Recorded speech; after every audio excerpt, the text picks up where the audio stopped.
If you're going to be hiring a virtual assistant, I highly recommend hiring from the Philippines. You have to pay $4 to $5 an hour. On top of that, in the Philippines, they speak really good English. I'm going to share with you every single secret on how to hire and work with the best virtual assistants, including what tasks you should give your virtual assistant, how can you pay them, how much should you pay them, what tools you should use to make sure you're getting the most out of your virtual assistant, and of course, how to make sure you hire the best possible virtual assistant. If you're thinking about hiring a virtual assistant, is write down every single task you would want them to do. For example, my virtual assistants do a lot of different tasks. They do things like responding to emails for me, posting on social media. Really, you can have a virtual assistant do just about anything. I recommend anything that you do that's repetitive. Don't do it yourself, have a virtual assistant do it. Anything that's algorithmic, meaning that you could explain to someone step 1, 2, 3, 4, 5, etc. on how to do the task. You shouldn't be doing that task. You should have your virtual assistant do that task. The second secret you need to make sure you do if you're going to hire a virtual assistant is to track their time. And I recommend an app called Hubstaff. And Hubstaff is a program that your virtual assistant can install on their computer.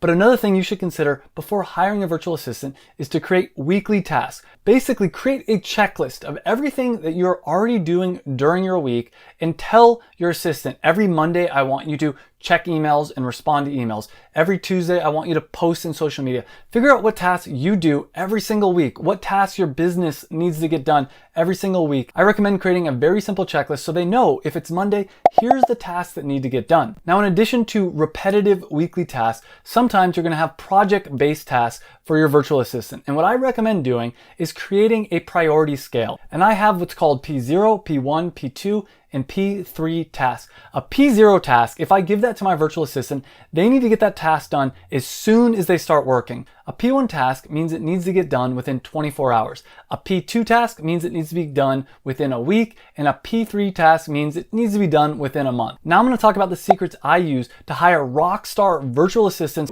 because when you're hiring a virtual assistant, oftentimes you're hiring them for 20 or 40 hours a week. Secret number 7, if you're going to be hiring a virtual assistant, I highly recommend hiring from the Philippines. You can hire a virtual assistant, you have to pay $4 to $5 an hour. On top of that, in the Philippines, they speak really good English. Another thing is they have very good internet. The Philippines has a culture of honesty and gratitude. And I actually went over to the Philippines to visit my virtual assistants, and I asked them about the job and what they think about the money they were getting. And they were very happy with the amount of money they were getting. They said that they were making about the same amount of money as a professor, a college professor would be making, or an engineer in their country. But they're able to work from home. They don't have to deal with the crazy traffic in a lot of the major Philippine cities. So I highly recommend, if you're going to hire a virtual assistant, go with the Philippines. And if you're going to hire a virtual assistant in the Philippines, I highly recommend going to onlinejobs.ph. Give your virtual assistant or your applicant a sample assignment. But generally speaking, I ask any applicant that wants to get a job with me to do a few different things.